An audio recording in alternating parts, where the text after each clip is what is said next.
জীৱন বচাই আজি তেওঁ শয্যাশায়ী। কৰোনা কালত তেওঁই আছিল সকলোৰে সাৰথি। নিজৰ জীৱনকো তুচ্ছ কৰি কৰোনা ৰোগীক অহৰ্নিশে তেওঁ কৰিছিল সেৱা। কোৱাৰেণ্টিন চেণ্টাৰৰ পৰা ৰাজ্যৰ ইমূৰৰ পৰা সিমূৰলৈ গাড়ী চলাই ৰোগীক কৰিছিল সহায়। গাড়ী চলাই চলাই লেবেজান তেওঁৰ শৰীৰ। তেওঁ তামোলপুৰৰ নতুন খুঁটিৰ চিত্তৰঞ্জন নমু শৰ্মা, যাৰ এতিয়া বিচনাই হৈ পৰিছে একমাত্ৰ সংগী। সঁহাৰি দিবলৈ তেওঁৰ কাষত কোনো নাই।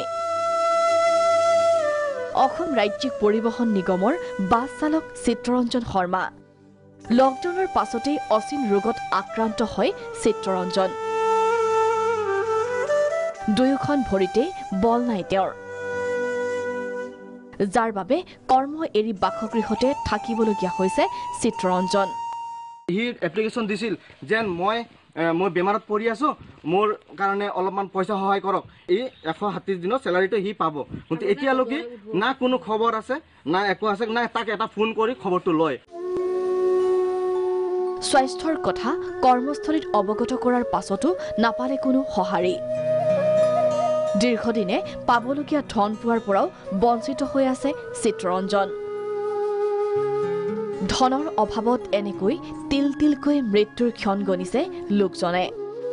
কৰোনা কালত সকলোকে সহায় কৰা চিত্তৰঞ্জনৰ প্ৰয়োজন এতিয়া আপোনাৰ মোৰ কিছু আৰ্থিক সহায়। উন্নত চিকিৎসাৰ বাবে স্বাস্থ্যমন্ত্ৰী হিমন্ত বিশ্ব শৰ্মাকো অনুৰোধ জনাইছে চিত্তৰঞ্জনে।